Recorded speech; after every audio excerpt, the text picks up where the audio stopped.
Anyone who stayed up extra late last night to see if Madison would finally make a decision on a new homeless shelter is probably tired and no closer to an answer tonight. City leaders have tried to lock down a building for nearly a year now. Adam Duxter joins us live from the latest proposed location on the east side, and he shares why Madison's mayor is determined to make this one work. Adam? Mayor Satya Rhodes-Conway says this is the place, a 30,000 square foot facility just adjacent to Easttown Mall on Madison's northeast side. But in order to make it happen, she'll need support from Madison's Common Council, and that's not something she's getting, at least with this current group of alders.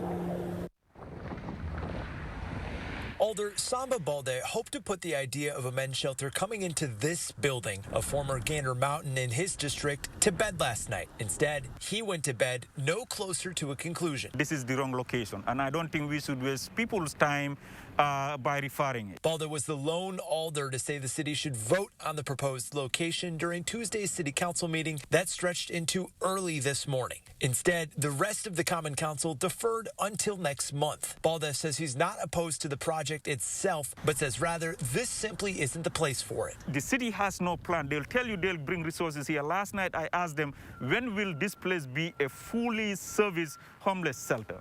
They couldn't answer that question. Mayor Rhodes-Conway says it's simple. The city needs a new shelter, and the temporary shelter that exists now needs to clear soon to become Madison's public market. It's not like there's a ton of good options out there. I think it's just important to understand that that really is the choice. That there is not an opportunity to move the public market to another location. And so if people are still committed to that project, we have to find a way to move the temporary shelter out of the First Street location. Balde rejects the idea that there are no better options. But when the mayor said there is no plan B, that speaks to how she is not willing to listen to anybody.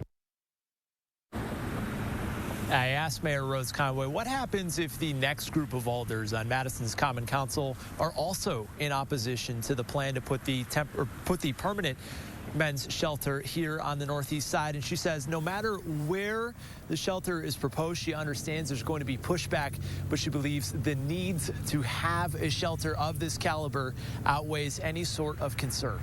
Adam, thank you.